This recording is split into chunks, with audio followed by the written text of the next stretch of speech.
Let me know All when right. we're recording. I don't know if I can see it or not. Yeah, we're ready to go. Okay. Hello, welcome everyone. So this is the Running for RO and IO officer positions webinar, and we're going to start off with talking about the regional office, running for regional office here in Texas. Real quick, I want to do some introductions of our current regional officers. I'm Garrett Norwine, the District 2 Vice President. And I'll let the other two introduce themselves if they'd like to. Teresa? I'm Teresa Anthony. I'm the District 5 VP. And my name is Kant, and I'm the District 4 VP. And I can't see, did we have any of our others joining us right now? Mm-mm. Okay, cool. Others are busy, it's okay. So, starting off, what are the positions that you can run for in the Texas Regional Officer positions? Well, it depends on your region, or depends on your district. So if you're in District 1, you can run for District 1 Vice President or run for Texas Regional President. If you're in District 2, you can run for the District 2 Vice President or Texas Regional President, et cetera, et cetera. So how it works is you could run for your specific district Vice President position, or you can run for the Texas Regional President position. So anyone from any district can run for Texas Regional President. So I'm going to talk about campaigning. So the first part of running for regional office is you need to actually just talk to your chapter and agree that you're going to run for regional office, because you do run as a chapter, not as an individual. So the one thing you need to do is complete the application to run. The application usually requires, I believe, the president's signature of the college and your advisor's signature.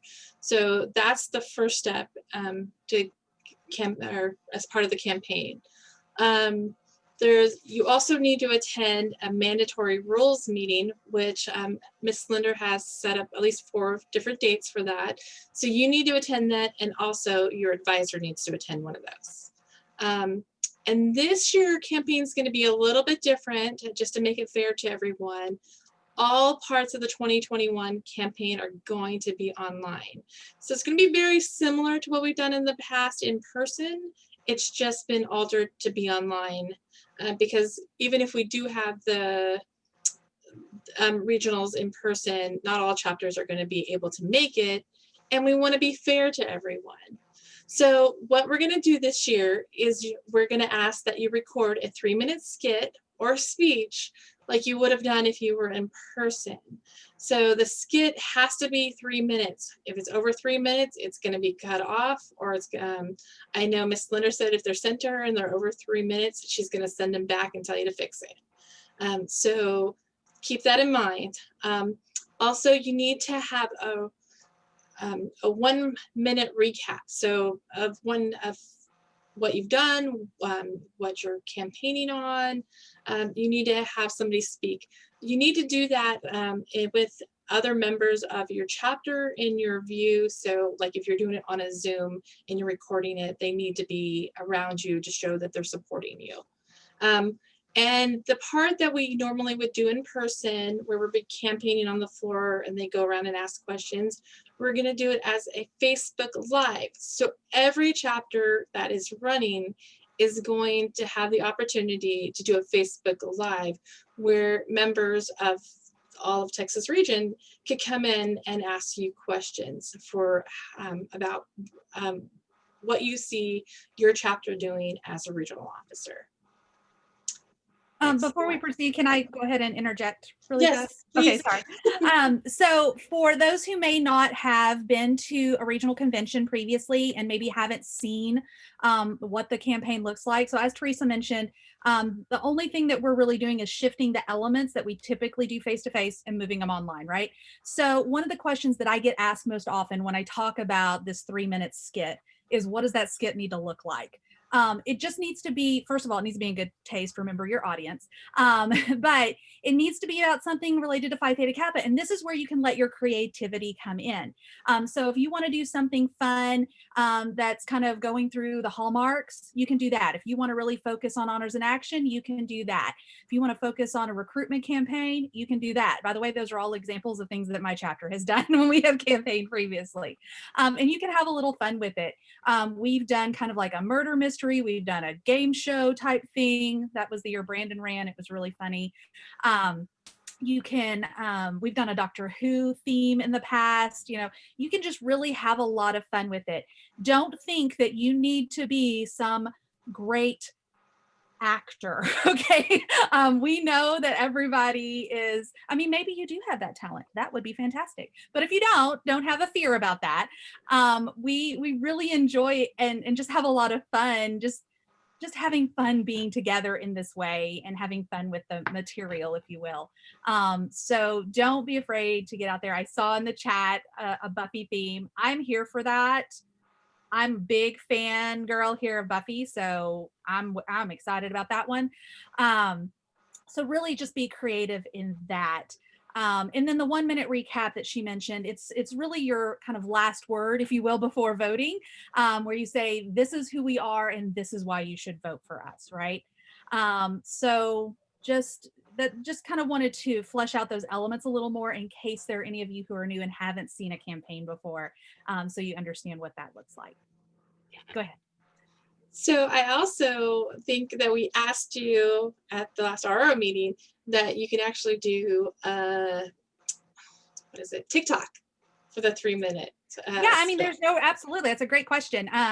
There's no, because we're saying record it, right? So we're not saying what that recording necessarily has to look like. It cannot be any longer than 3 minutes. Teresa's exactly correct. If I get it at 3:02, I'm gonna be like, try again. I'm gonna send that right back to you, because we do have a hard, like when we're in person, we do a hard 3 minute limit as well. Like we cut off the microphones.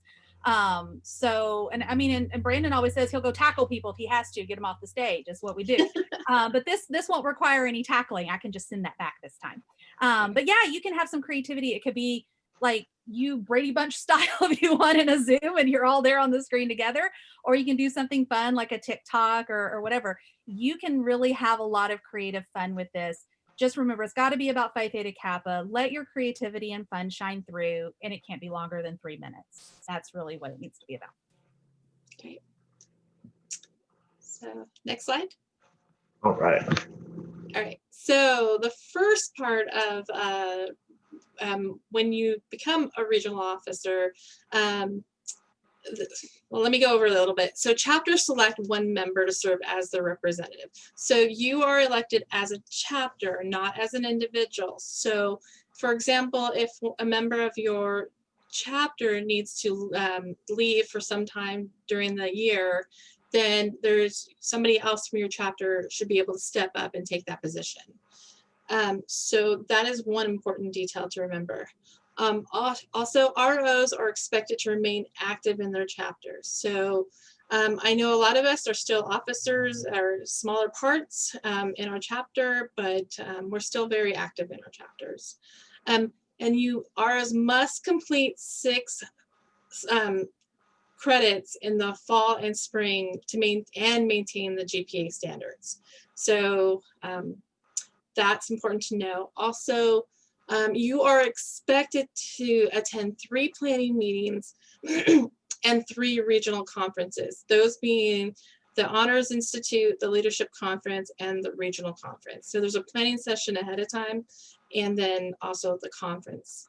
And you are expected to attend PTK Catalyst and International Honors Institute. So those are some really big events that happens nationally that you need to be able to attend. So Kong is going to give you the rest of it. So.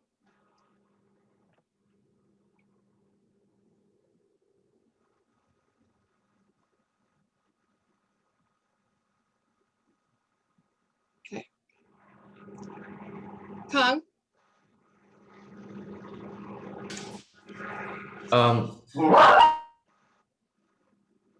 You can go ahead, and I have some sound of the dog. Yeah. Okay, I can finish I'll be this. back. Okay. Mhm. Okay, so the ROs will be asked to speak at inductions and other chapter programs.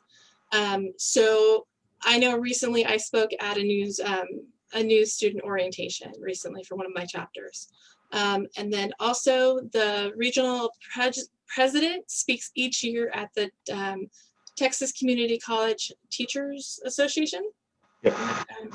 At their annual convention. So the president specifically speaks at that one. And then ROs are expected to maintain communication within the region and serve as a resource for chapters.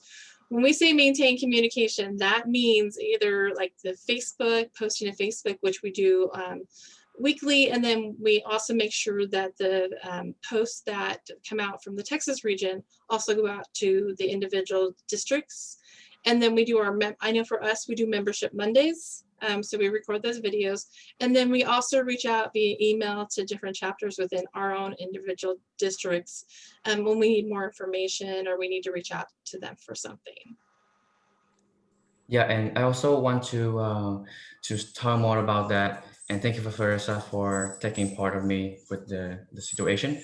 But also it depends on the year that you're serving as a regional officers, and the task and the work will be different than each year. So, but overall, like Tara, what Tara just say, just cover for me. This is the general things that being a regional officers will serve. Absolutely. Yeah.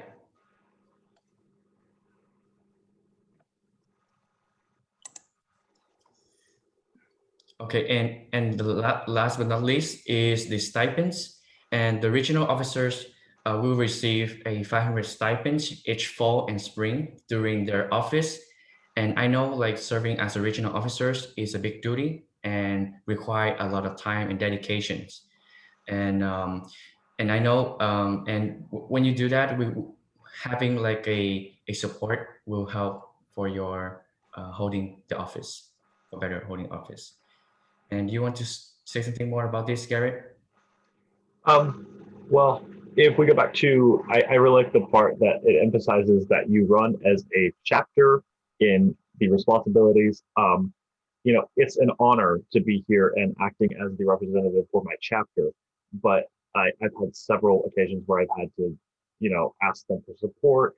And it's very important that you know that going into it, that you need to be able to ask your chapter for support, because doing this on your own, it can get pretty tedious sometimes. But so having an active chapter backing you up, supporting you is wonderful. And then with this $500 stipend, it is very helpful for helping you and supporting you financially a little bit as you go throughout this year. It's a great bonus for all the hard work that you should be putting into this position. And, sometimes you need some professional wear. Maybe you could buy a suit or a nice dress, maybe a cape. But yes, and usually we would be using it. It's generally meant to be used for travel. And unfortunately, a lot of our traveling has been more online this term. But whenever we are able to go back face to face, this stuff also helps tremendously with traveling costs. And I believe that is the end of the RO presentation. Yes, it is. Yeah, and we're going to pitch it over to Lavada. She's going to share about the process for IO. And Garrett, while she's getting that set up, do you want to introduce our guests? Yes, oh geez, I'm so sorry about that. I was gonna kind of save it for the questions, but I can do it now. Oh, my screen. Hold on, I gotta end my slideshow, so it will leave me alone. Okay, so we have some wonderful guests today with us, if you haven't noticed. First up, we have Brandon Robinson. He was a previous Texas Regional Officer for District 2 in the 2015-2016 term, and an IO campaign manager in 2015, and an international officer finalist in 2016, which is amazing. Then we have George Melchor, who was the previous Texas Regional Officer for District 5 in 2013-2014 campaign season, and the IO campaign manager in 2014, and a IO campaign manager. He wasn't the only one. And then, of course, we have Lavada Burse, our wonderful previous Texas regional president from just last year, and our current international president, who will be talking about the international officer campaigning.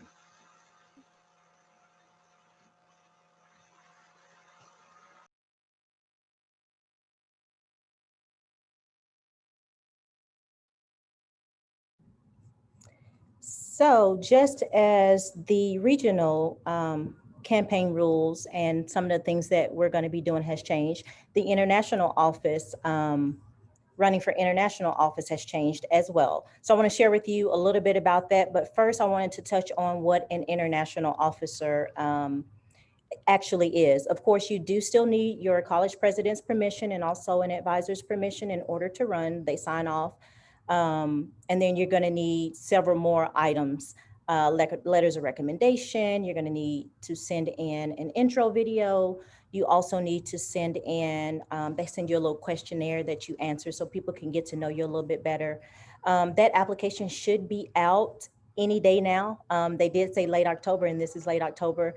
I wouldn't be surprised if it comes up today or tomorrow. So be on the lookout for that. But what an international officer is one of the highest positions of student leadership within the organization.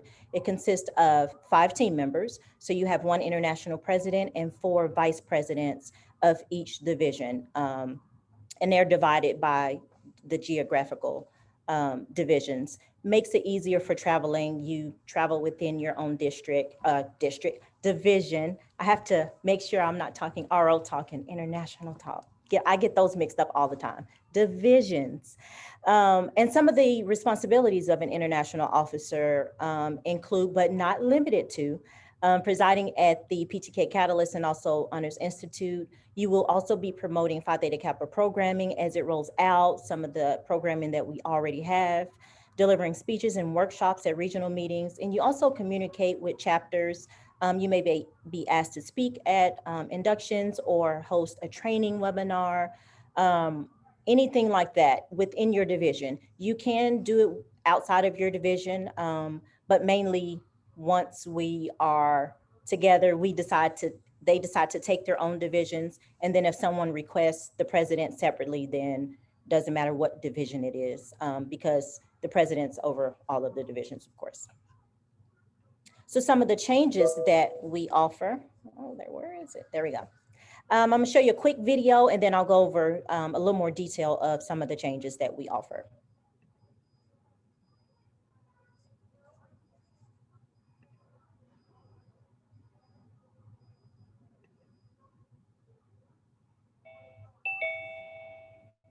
Phi Theta Kappa has a lot of great leaders out there. We know that many of our current 200,000 active members would love the opportunity to run for international officer, but don't. And we don't want anything anything to keep you from running. Phi Theta Kappa is committed to removing barriers and promoting equity and inclusion. And that is why we're making some big changes to the International Officer campaign. The first part of the campaign will happen virtually.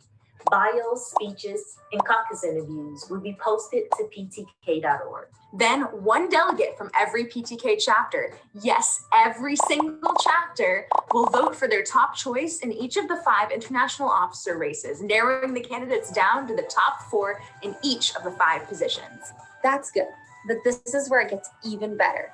We know that campaigning at PTK Catalyst can be expensive.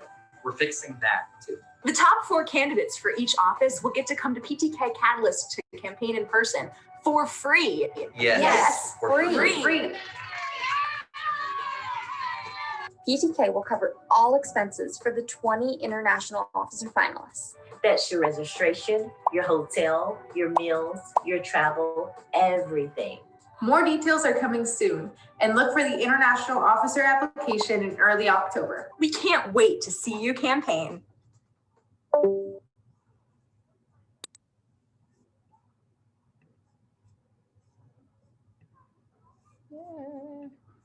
So those are some of the changes that we have implemented for this year's IO campaign. I know this past PTK Catalyst, it was very different for all of us. We were running on just by day. We had to work with a production company, we had to work with headquarters, and then had to work with each of the candidates. We had about 38 candidates at the time. And so it was kind of like a rat race, just trying to make sure everything was in place. Right now, headquarters is working on 2 forms, an in-person one to keep everyone safe, and also a virtual one if we have to use that route. So whichever we choose, we still are going to go with some of the changes that we've implemented. So one of the changes is the preliminary round will be completely 100% virtual.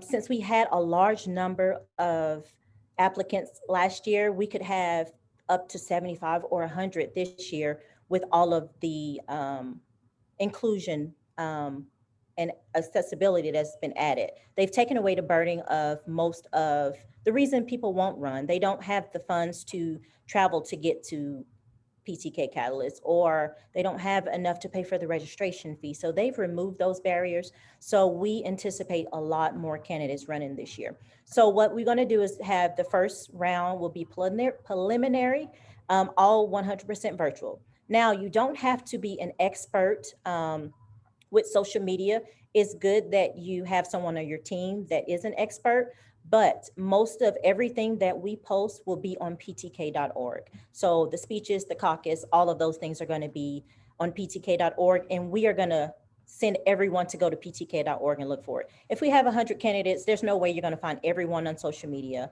And you don't want to do that, and you don't have time to do that. So we're going to funnel everything to ptk.org. And then we will pick 4 finalists in each race, which will give us the top 20. The top 20 will be sent to PTK Catalyst at no charge, which is amazing. You do have to pay for your setup of your actual campaign booth. We will have a political rally. We will do it whether it's in person or not. We have it set up for both formats, but it will be a political rally, and it will consist of the top candidates. If it's in person, it will be like normal. They'll set their booths up. You'll be able to come over and talk to them, of course, with social distancing in play. If it is virtual, then we will have it set up on a channel where you can still come in and talk to each one of the candidates, just like you would in person.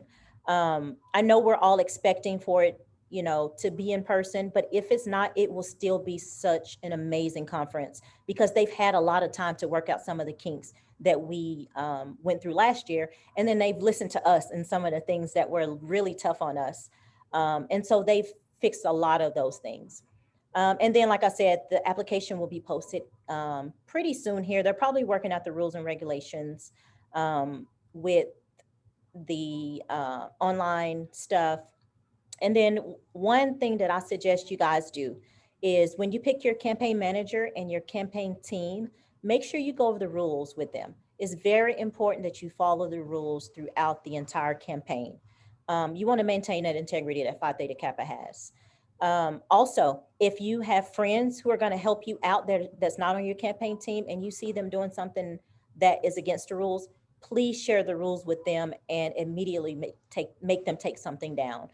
You have to be the leader of your campaign because no matter who puts it out there, it's a representation of you. So you want to nip that in the bud as soon as possible, just to keep the integrity of the campaign as well.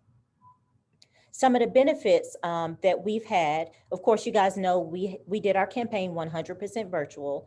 And then all of our training, all of the professional development has been 100% virtual as well. I believe, and I know at the beginning of the year, I was like, oh, I want to travel, I want to do this.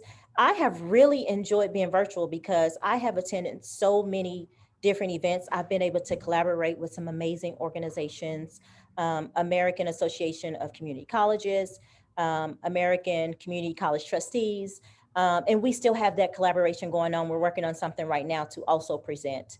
It feels amazing to be able to work with organizations of that caliber and for you to present in front of them and for them to offer you a job on the spot. When you graduate, come back and see me. It's an amazing experience.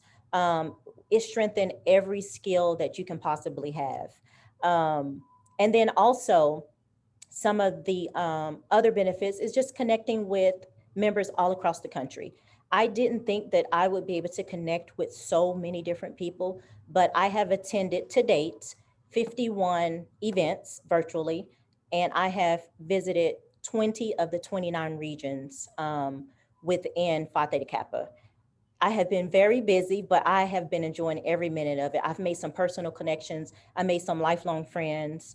I know that I can reach out to Thayer over in New England if I want to know anything about a Disney trip or any information that can give me some, tips and how to navigate and get through Disney cheaper. You just never know who you're going to meet. But you mainly meet a lot of professional people. We've been able to connect with headquarters staff once a week.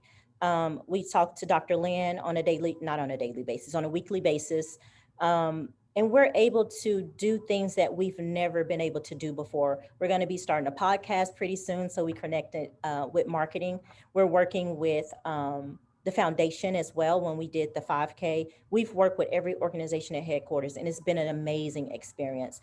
I've also gotten to look into the CPA side of it, which is what I want to be. I've been able to look into that side of a nonprofit organization. So it's been quite a ride, but it's been so amazing, and I've benefited so much from it.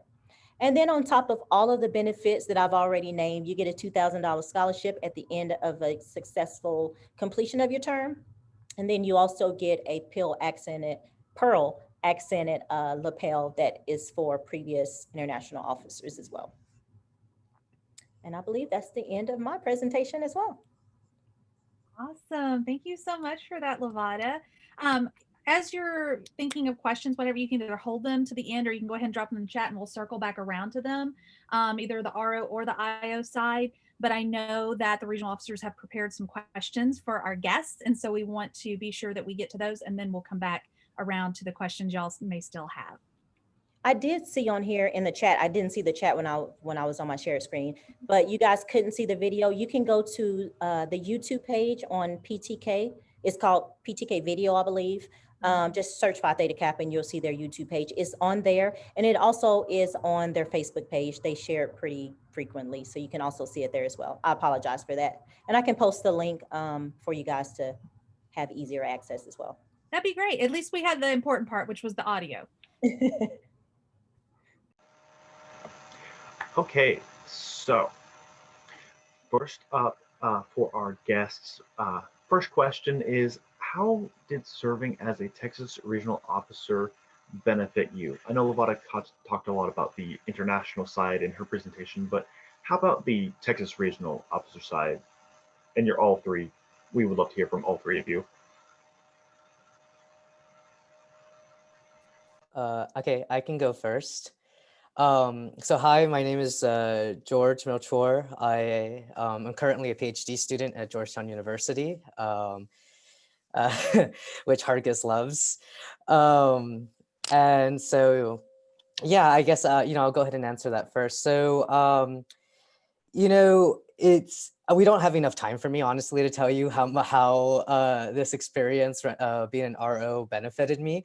But I think what I wanted to talk about is, in general, how positive the experience is. And I think I can talk about that in in a more of a broad sense. And so, like many people who think about this or don't, at first being an RO for me was really a whirlwind experience. I was a new member, a new chapter member in the spring semester, I think back in 2013. And, I went to my first convention ever, trying to figure out what Phi Theta Kappa even was. And it was then that my advisor told me that I should be the representative if they won the regional office when they ran for it. So, I'm there, I'm handing out the food that we got for campaigning or whatever we had at the moment. And I didn't know what I was really doing. And then suddenly they're like, oh, we'd like you to be the representative. And I'm just really thrown off. I have no clue what they're talking about. I barely understand what Phi Theta Kappa is. And so, I almost didn't take the opportunity. I was like, why do they want me to run for this? Like, I don't even know what it is. I'm ready to graduate, I'm ready to leave and like go to my 4-year. And really a lot of like my thought process back then was that, I had this sense of like, this is what success means. It means like, I'm going to do good in my classes. I'm going to, get a good GPA and then set myself up for like a good university and continue moving along on this like predefined timeline that I had. I was really concerned about time. I was like, I just need to get my degrees and keep moving on. But, I had a lot of talks with people. I'm really skeptical about trying new things. So like I had a lot of talks with friends and with my advisor and with my mom. And, I can't stress enough how new I was. I was such a newbie to Phi Theta Kappa. And, but, there was just so many people who were like, this is going to be an amazing opportunity. And so I finally, I rolled the dice and I took the opportunity. And if I can broadly talk about it, because otherwise I'll keep you here forever, I would say that in a large scale sense, like the friends, support, and growth that I had, professional and personal, were huge for me with this experience. And of course, I ended up being really prepared for a really prestigious scholarship that I got out of the experience too. It wasn't it wasn't run by Phi Theta Kappa, the scholarship, but I think a lot of the development that I had in my RO position set me up to really be competitive for that scholarship, which I'm sure I'll talk about in a little bit with another question. But yeah, I would say that's the benefits large scale for me. So I guess I'll have to agree with George on that. I literally was just interested in, the atmosphere that I saw when I first saw my first convention. What I did not realize is that as a Navy veteran, I thought that I had leadership kind of figured out. A couple of tours to Iraq, and I went to the business side after that. And I will tell you, I struggled with PTSD and could not even talk about it prior to joining Phi Theta Kappa. And probably the pinnacle of being an RO was being able to probably meet the person who saved my life one night. He was at one of our conventions, and just that I didn't realize that by talking to people about the struggle that I went through, that it also allowed them to start talking about their struggle. And so as an RO, I was at a induction and literally had someone tell me, thank you so much for sharing your story. You've made me realize that I have a voice. And to me, there is nothing that will always be my memory of me as a regional officer. And you just don't realize that by sharing your story, you don't know what that's doing for other people.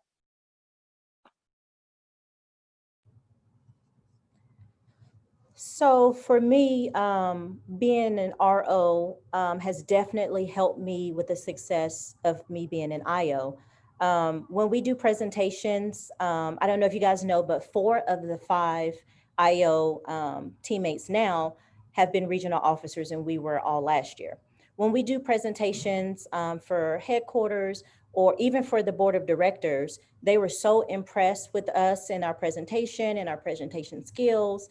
And Dr. Lynn attributed that to us being ROs before we became IOs. You don't have to be an RO before you become an IO. You can just be a member or a chapter officer and become an IO. But I will tell you, it definitely benefited me a lot to get that experience before I went to be an IO. Being a Texas regional officer is intense. It is an eye opener for me. I didn't know some of the things about event planning and budgeting and speakers and planning for things that could come up. But now we're better equipped to do that. So when we are making our goals or we are getting ready, like I said, to present to someone, we're always thinking about what could come up that could stop us. And I would have never had those skills if I wasn't an RO before. And then also in Texas, networking with other advisors and administrators as an RO, you may need them, for a connection someday. I know I'm going to continue to go to school in Texas, and some of you may transfer out of Texas, but you can still use them as a letter of recommendation. Just someone that you have as a connection is definitely very beneficial for you. I learned so much as an RO. I mean, I can go on and on and on about all of the different benefits, but I know it changed me. I actually saw the change from me being a chapter officer to an RO. And then from RO to IO, I've seen the difference. And for me, I'm proud of myself for taking that leap and saying yes. I mean, I didn't say my chapter forced me to do it, but I said I wanted to do it, and they made sure that I followed through with what I said. And I mean, all you have to do is say yes, and it's going to be an amazing ride for you. So, yeah. Wonderful, lovely. I love hearing all of these stories. So more story time. We wanted to know, what was the most memorable part of the campaign process when you were campaigning to be a Texas Regional Officer? I want to go first on that one. It was me bonding with my team. I think we bonded so much when we were campaigning that I think we bonded more then than we did over the whole year. Not saying that we didn't bond and we were not close already. We were definitely close. But when it was over, I was like, I'm gonna miss y'all. I don't want y'all to leave me. I mean, it was such an amazing experience just bonding with them, learning their little quirks when we were trying to do the scripts. It was so much fun. I just love the bonding with my chapter. That part was amazing for me. So for mine, I'm not going to use the year that we actually campaigned because it was a combined convention, and it was Catalyst at Wonder Nation back then and a regional convention, so we don't remember some of it. So I'm going to use the year before. So I will tell you, I was not even a member yet. I had been active with the chapter then, but I was not even eligible to be a member. And that was when I learned probably most of the programming, because we were literally in a van and it was about a 5-hour trip. And I was like, oh, I'm going to a convention. They're like, all right, so look, we know that you've been in some of the meetings, but now you have to learn about the Honors in Action project, the college project. This is what we did all last year. These are all the key components. And I'm just like, I'm sorry, what'd you say about college project and college in action and what? Like, it was just a lot of stuff. But I was a sponge, and I, got a lot of the information. And I will tell you, which kind of led me into a successful part of being an RO, is at that time, one of the other alumni who had been very active during that year, again, first convention, not really even sure what Phi Theta Kappa was. During our campaign time, they said, oh, so what was your college project? And I'm just sitting there like, oh, good, I need to learn this. And that member literally pushed me in front of them, or like, go ahead and tell them. And so I really got to see what Phi Theta Kappa was about, just the teamwork that everyone put together. That's actually how I knew. And it was actually George's team that I saw, like, I knew that I wanted the backing and network of what the Texas region had for that officer team. And I knew that feeling of what I had from the chapter members who were running for the office back then, I wanted that feeling also. And so that was my biggest thing about the campaign time, is exactly like Lavada said, was just really getting to know the chapter at that time.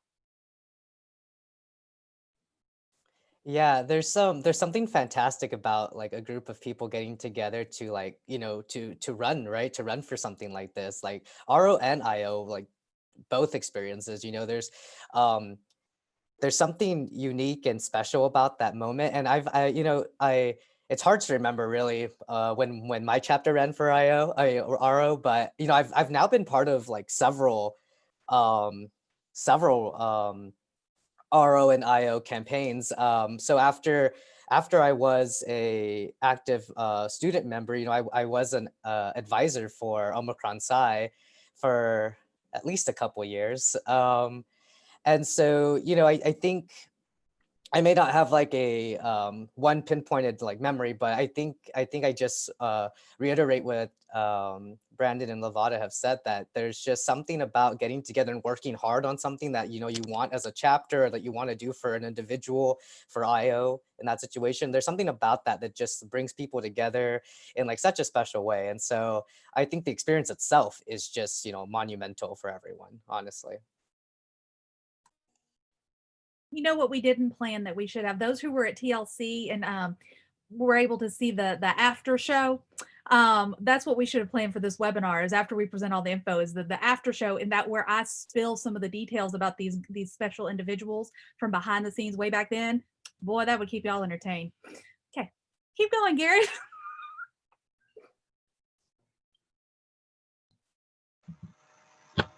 I believe one of my other regional officers actually wanted to be the one to ask this next question coming up. Sure. Thank you, Garrett, for letting me ask this question, because I know, like, being an RO, the all three former RO has shared, it's really hard to remember all the details, that all the experience, awesome experience that you guys have been experienced, but it's just also hard to forget all of that memories, all of the things that make your student life in college like a miracle.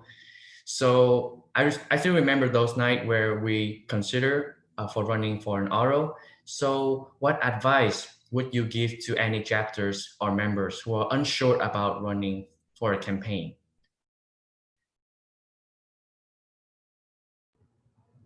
I would say just do it.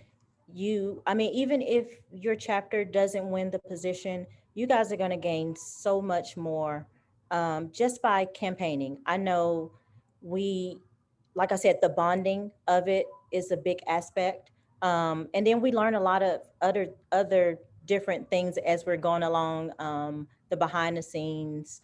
But I say just do it. Not everyone, a lot of people have gotten into Phi Theta Kappa and they were like, now you're going to do this, go for it. And you're like, I don't know what I'm doing. And you may feel like that when you're getting ready to run. You may think, I don't know what I'm doing, but you have an amazing regional team, and Professor Linder and Dr. Harkis as well, and they will guide you every step of the way. We were all so unsure when we started, and you could tell that we were all nervous. But once they put us at ease, I mean, it was, I won't say it was a piece of cake because it's a lot of hard work, but it was a lot better once they guided us through everything. So don't be afraid that you're not going to know anything about Phi Theta Kappa. You're not going to know anything about the Texas region, but you're going to learn so much. So I say just do it. I mean, Texas is the best region. So you have the best people surrounding you. Can't go wrong there. And to kind of piggyback off what Lavada said, I know during my time that I would hear a lot of, chapters who were either rebuilding or, just kind of getting re-engaged with the region, that they didn't feel that that was something that they could do. And I think that that's actually quite opposite. I think it is something you should do. So worst comes to worst, if you don't have a successful campaign, you at least build that teamwork and kind of get the knowledge of how to make, like the process and the project of that happening, the logistics of it. But the other side is, what if you do win? 100%, if you don't try, you're not going to win. But if you do try, you have a chance of winning. At the end of that year, I think that there's something to say about the level of engagement within the chapter. And so even with no knowledge, with basically you just got your key pin in the mail and now you're a regional officer, especially in Georgia's case. But it really gives you that opportunity to become an expert of what that programming does. And so that chapter then has the knowledge of the full cycle of honors in action and, truly what it means to work with your college administrators. And, there's just so many aspects of being a regional officer or holding that position with your chapter, that the possibility of you winning, you gain that knowledge and you have the support. So it's not, just well, here you go, get luck. But, Phi Theta Kappa, especially the Texas region, we have these things in place to where if you even think about success, we're going to help you get there. Just the level of guidance, the level of support, the alumni, the leadership team, we're all here for you. And if you don't know what you're doing, just try it, because you're going to learn. Yeah, absolutely. If you don't know already, Texas is special. Phi Theta Kappa, Texas is a really special thing. And being an RO in Texas, is a really special thing. Like there's so much development that you get. That's one thing. Secondly, Phi Theta Kappa in general is one of those kind of organizations where you get out of it what you put in, right? And so as an individual, as a chapter, the more engaged you are, the more that you get from that, like in all ways that you can think. And so if you're on the fence about running, absolutely, Nike sponsors this, just do it, like you where's will my Nike check? you will get what you put in. 100%. Like I can't say it any better than the other two have already, but like it's just a fact.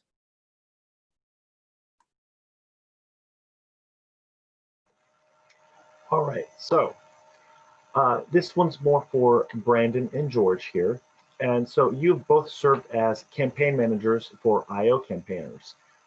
What exactly were you doing as a campaign manager? I think most of the time is we were asking ourselves that same question. Um, so I'll tell you the entire experience, especially as a campaign manager, it's just like running for a regional officer, but you are like the personal representative of the person who's running. And so it really teaches you how to be accountable to someone else and their success. And so those who say that they're servant leaders, this is truly something that is for you, because, it's just something that like you keep up with their schedule. And it's going to sound funny, but you make sure that they eat, you make sure that they drink, you make sure that they know, like, yes, you are a college student, but you also need to go to the restroom. Got to take you there. Like, it's just those funny things that you don't realize that as a campaign manager that you do. And, I'll tell you, my candidate was Elizabeth Taylor, and her and I still to this day, we, have Zoom meetings. And she actually made a comment the other day of like, like I tell her, like, I will always be there for you. Like my job as a campaign manager to not stop then, but I will always be your friend. Like I will always be there to support you. I will always be there for those endeavors that you choose. So I think that that's the important thing, is that like, you really are the logistic person, knowing the rules, knowing the where that I need to go, knowing everything. Like you are basically their like support system for those days, because they have so many other things that they're thinking about, and how do they look in their speech and everything else. Let them just focus on those things and let us take care of everything else. Make sure you eat, make sure you drink, make sure you sleep.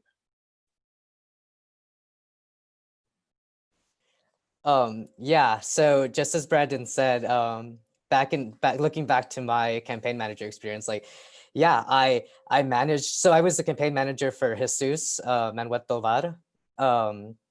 And so, we were in an RO team together, right? Like we were we were really good friends when I was asked to be his campaign manager, and it was a really special experience, honestly. And so yes, I think on the technical side, logistics, like I made sure he was fed, I made sure he had water. I did so much as like if there was like a really pushy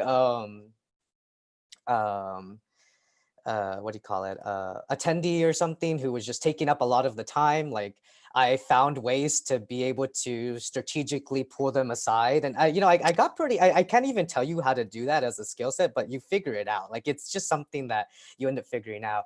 I gave the shirt off my back to Jesus one time just so that he would match colors for like the opening ceremonies, I believe. Yeah, literally I was there to support him in any way I could. And so that's all the technical things, but I think just as Brandon was saying, to get a little bit more like on the sentimental side, like when you do this, when you're a campaign manager for someone, like you're one of your biggest jobs besides doing all this technical and logistics is to really get the team and everyone else there to believe in the candidate as much as you do. And so it is actually this really special experience, because as you're telling people, as you're thinking about how do I convince people that like my candidate is the right candidate, it does something to that relationship, right? It builds this like lifelong relationship, because like you truly believe in the person that you're helping, right? Like you wouldn't do it otherwise. Like it's a lot of logistical things. Like I gave the shirt off my back. Like that's a lot, right? And so I think it's definitely builds a special friendship and a special bond. You learn a lot of skills from it. Even if I can't articulate how to do those skills as a campaign manager, you absolutely like learn a lot from it. And yeah, I mean, you have a team to support you, right? And you have you have your chapter advisors to support you as well. But you really are like the front of that campaign. You are aiding that candidate in every way that you can. You get them to where they need to go. You organize their schedule, and then you end up like making a lifelong friendship. Which is like all that to boot. So it's a really great experience in general. I think that something that we both forgot was the entire time like before the convention. So yeah, let's not forget about that. But as a campaign manager, it's not just a show up for the job and you've got it, but the preparation that goes into it also, the honor study topic speeches, like preparing them for that. If the distributable piece that we had to do back then, like helping them, like guide them through that. But not only that, but it's not just a 2-person team, but you have these other people who are on your team who you have to, schedules. Not everyone wants to be on the floor. It's an amazing convention. Not everyone wants to be there during that time, but they're willing to give, some of their time. So being able to logistically put those pieces together and make sure that those team members who are there, beside you, really trying to talk about the candidate, like George said, like, you really got to know why, like, what's the why behind this person. And I think so it's already kind of nerve-wracking for some of us to tell our why of why we chose Phi Theta Kappa, but being able to convey of their why and making it, just as, like genuine and just as compassionate of so much to where that person who you're talking to understands like, oh, wow, like this is why we're going to vote for them. You have to get that feeling part. And, but yeah, just like the logistics of it, getting the candidate prepared. How are they going to answer? What type of ice cream topping that they would be if they're chosen as an IO? Like, who knows? A marshmallow? I don't know. Like, but you have to know, and you get those questions. And so you have to be able to know, oh, Elizabeth Taylor, she's going to be a sprinkle because she has a very bright and colorful personality. Like you just got to be ready. And just because me and Brad are going to start to do this back and forth thing now, I wanted to mention, like, you also, you get to have this unique experience to build up the candidate too. So I just, it should be clear, we're all, when you're a student in Phi Theta Kappa, we all have, when you run for something like this, when you put yourself out there, like, no matter like how much like belief in yourself you have, and that varies among students, like there is doubt, right, when you're there, especially in all the preparation, and then when you're there and you start to think about, will I make it to the next round, etc. As a candidate for any kind of thing, doubt creeps in. It becomes a really difficult process, right? And so as a campaign manager, one of my like vivid memories is calming Jesus down before his speech, and going over it with him and telling him that he was ready and that he was, like, and something about Jesus, he was really, shy, like before he took on, like this position in which he flourished. And so to speak in front of such a large crowd was a big endeavor for him. And so, I will always remember getting to be his champion during that time. And I think that's something that you are as a manager, and you are in that when you work on the team as well, regardless of the position, but it's definitely as a campaign manager. All right. So, and then Brandon, you've also seen the other side of the campaign where you ran for the international president position and you became a candidate finalist. But as a finalist, you ultimately didn't win. If you were able to do that over, would you still try and go for it?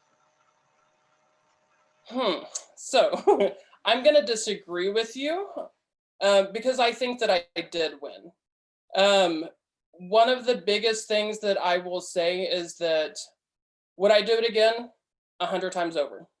Even if I knew that the outcome was the same. If anyone who knows me knows that I truly care about social injustices and things like that, I will say that I have not had another opportunity to stand in front of 4,000 people and talk about those issues. So I absolutely would do it again. The networking of it, the process of it, to know that there was literally thousands of people who were in support of me, that's an amazing feeling. Not only that, but even before the election results came out, the way that the Texas region really just kind of surrounded me, and I had other members saying like, hey, like, just in case things don't go well, like, what do you want us to do? Do you want us to take you out? Do you want to, like, what's going to make you feel comfortable? Knowing that that was that level of concern, like, I just got chill bumps thinking about it. But it's just such an amazing feeling. The people that you meet, the other IO candidates, they are absolutely amazing. They're fabulous. And, I still talk to some of them today. And so I 100% without a doubt would run again. Fantabulous. I love that response. You definitely did win at the end of the day. Yeah. And then one last question. This one's for George. You received the Jack Kent Cooke undergraduate transfer scholarship. How would you say that serving as regional officer maybe played a role in helping you receive that scholarship? Yeah, I could talk about that. So for those who don't know, the Jack Kent Cooke undergraduate transfer scholarship is a scholarship for up to $40,000 per year to complete your undergraduate degree. And so it's a pretty, like large and prestigious scholarship. And it is something I never would have tried before Phi Theta Kappa, like regional experience. As you know, I was never really like in just a member or just an active member. It was kind of like I was an active member for 2 months and then kind of thrown into the wilderness. But I think in, a million ways, I grew a lot through being an RO. At that time, I was a smart kid. I did well in my classes, and I felt like I knew like how to be a leader and how to be successful and stuff. But I grew tremendously through my experience as a regional officer. And like I said, I could list a number of things, but I think a couple of things that I would like to talk about. One, for a Jack Kent Cooke scholarship, that ended up becoming probably the most important thing is really it's the connections that I made through RO. I think for something so prestigious and something so, if you haven't applied for it, this kind of scholarship, it's really personal. Like they are they are giving a scholarship to you as a person and your potential and your motivation. So I think so I'm going to use the word networking. I think it's used oftentimes as, really inorganic. It's like you attend these like webinars on how do you network better, right? And you have to figure it out for like different parts of your life. Like I still am trying to figure it out for like the research part of my life. But I'm going to use that word because that's truly what happens in Phi Theta Kappa. But I want to get it a little bit away from that inorganic state and talk about just organic human connection. I think when you're involved in Phi Theta Kappa, I'm going to say specifically as my experience as RO, but you can be super involved without, like winning the position. But from my experience, being so involved, getting to meet so many people, speaking at like tons of events, getting to work with the leadership team in Texas, getting to plan conventions, etc. Like all of these people that I met and all of these times that stories were shared, just as Brandon mentioned earlier, and all of these conversations that I had, just having conversations with people, just talking to so many people, these organic connections, they end up building a support team for yourself. And it was something that was crucial for me. I kind of joked about it earlier and said I would never have applied for Jack Kent Cooke Foundation scholarship before my experience. But I actually mean it. Like, I think a lot of people don't apply for a scholarship like this because they don't really believe in themselves deep down. And it's a shame, it's sad, but it's also human. It's something that I would have fallen into also. And I think because of my experience, because I was so involved and got to build such a support team, I literally had tens of people who helped me on my Jack Kent Cooke scholarship. I had so many people who read my answers, people who gave me advice, people who, just for general support and like in all ways, I didn't feel at the end of the day that I was applying for Jack Kent Cooke. I felt that a whole team, like I had a whole like team of people who were applying for it with me, and which made it all that much more emotional, right? Because then it was like, I can't let them down, right? But it was, it was a whole experience. It's not an easy scholarship to apply for. It's big. It can be intimidating, but I think the biggest thing for me was being so involved, making all of these connections with people. It built a support team that really truly ended up making me believe in myself. I think when you have enough people who stand by you and say, you know, like, you're fantastic, you are you know, you are capable, you know, like, we believe in you. When you have people who believe in you and there's enough of that and you hear it enough, you start to believe in yourself, right?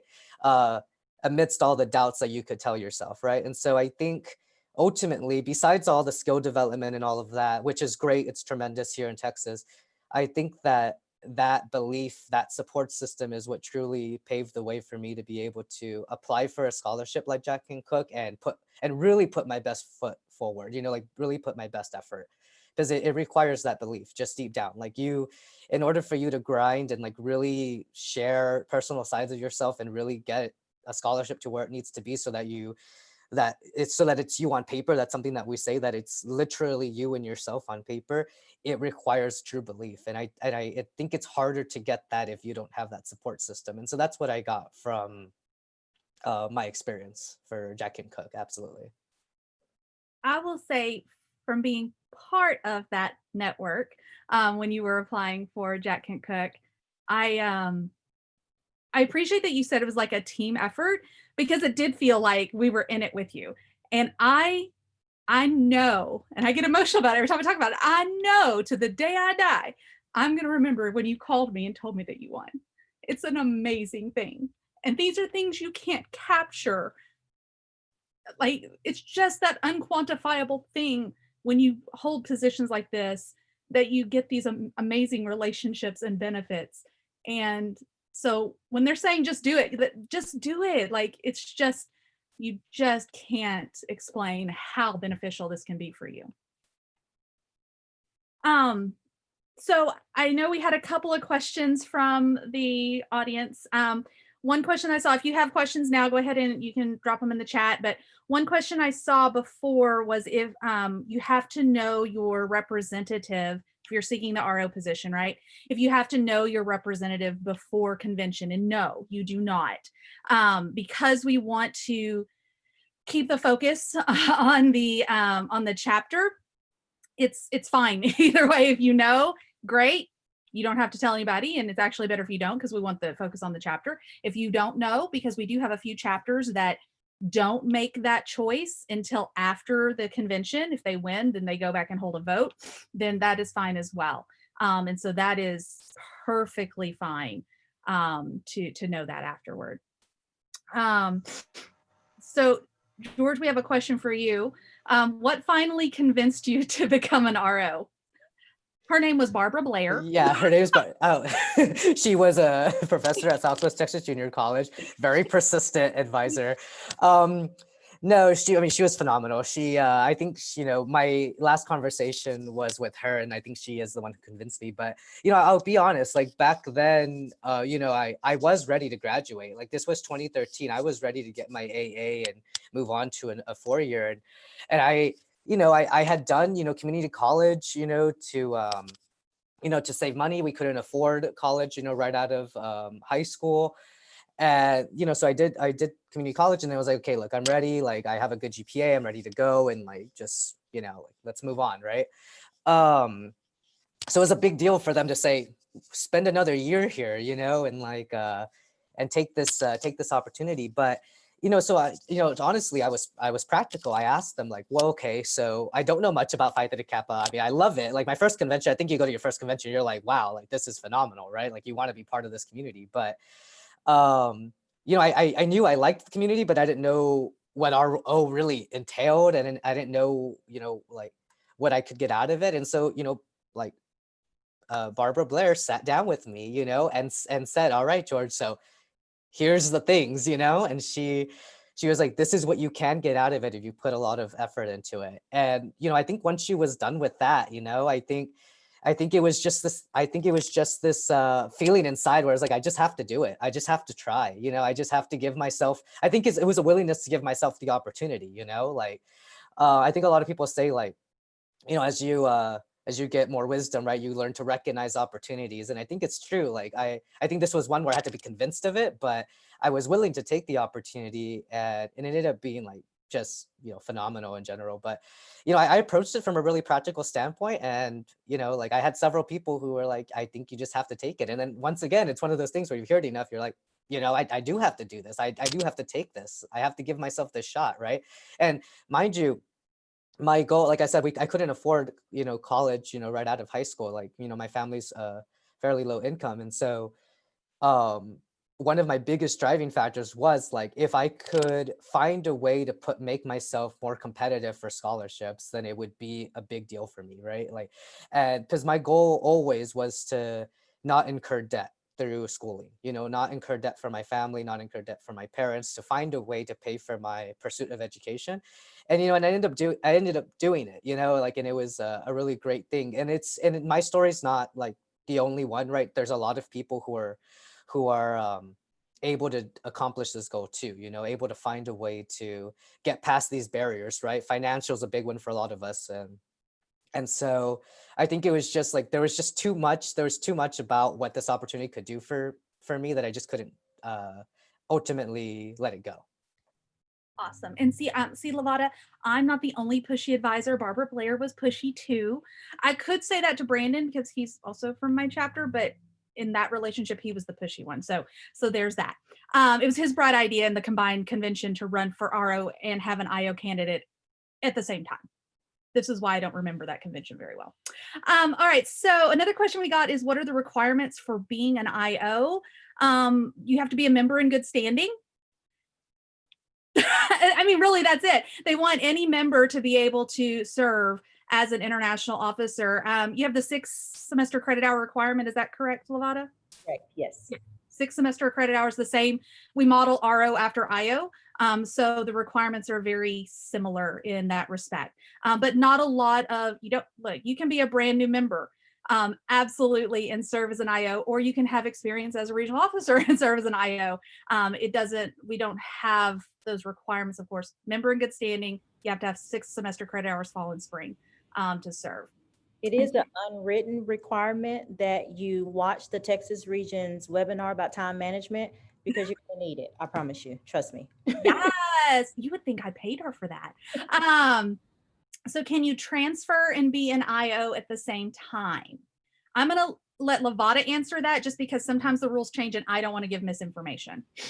Yes, you can, unless they have changed them for this upcoming term. But as of now, yes, you can. 2 of our international officers now are dually enrolled. One is actually about to go into her master's next semester, or no, she's going to go for the fall. So she's finishing up her bachelor's, and one is just starting his bachelor's. So yes, you can be dual enrolled.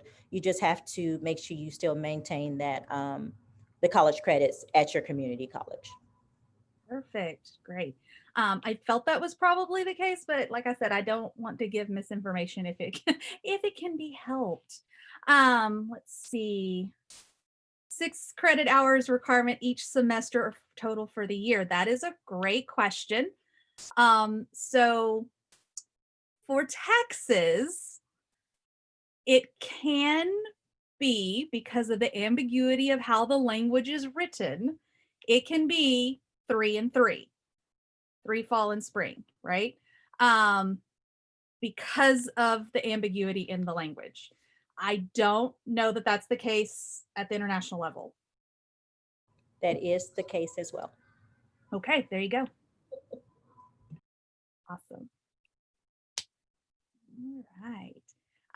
We had, let's see, we have a question here of one piece of advice. So this could be any or all of you. One piece of advice for someone who's interested in running, and what would that be?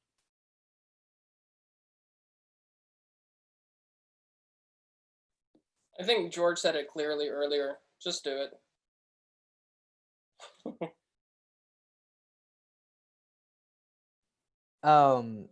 Yeah, I mean, Lavada did start that, so I don't want, like, no plagiarism. So clearly cited, it's important for research. But I think that if you're interested in running for either situation, RO or IO, I think my piece of advice would be to be true to yourself. So, do it for you know, we talk a lot about how, you know, you can get a lot out of these experiences, and surely you can. And it really is to benefit you in a number of ways, but a lot of what you're doing as RO and IO is you're giving back to this organization, right? You're giving back to other students. You're helping them, right? Like you are. Like, I mean, Brandon gave a great story that he'll always remember, and that's something that is truly what you're doing. And so I think whenever you campaign or you think about running or you're talking to people, right? I think the thing is, like, just know thyself, right? Like, be true to yourself as you do this process, right? And I think that goes a long way. Besides the just do it part, that one's first. Like, just do it, yeah. And never try to change who you are. You know, the stay true to yourself is 100% true. Never try to change who you are for the campaign, because the members will know and they will pick up on it and they will feel like you're being fake. So just be yourself. I mean, be your authentic self, love what you're doing, love serving the members, and just make sure you display that to them. So, yeah. Absolutely. All right. I know we went a little longer than we typically do, but I think it was all really good information. And so I hope that we were able to answer questions that y'all may have had. If you think of others, I know I can speak for our current ROs as well as our guests here, that they would be happy to answer any questions you may have, give you additional information. You can reach Lavada, obviously on social media, but lavada.burse@ptk.org is a great way to contact her.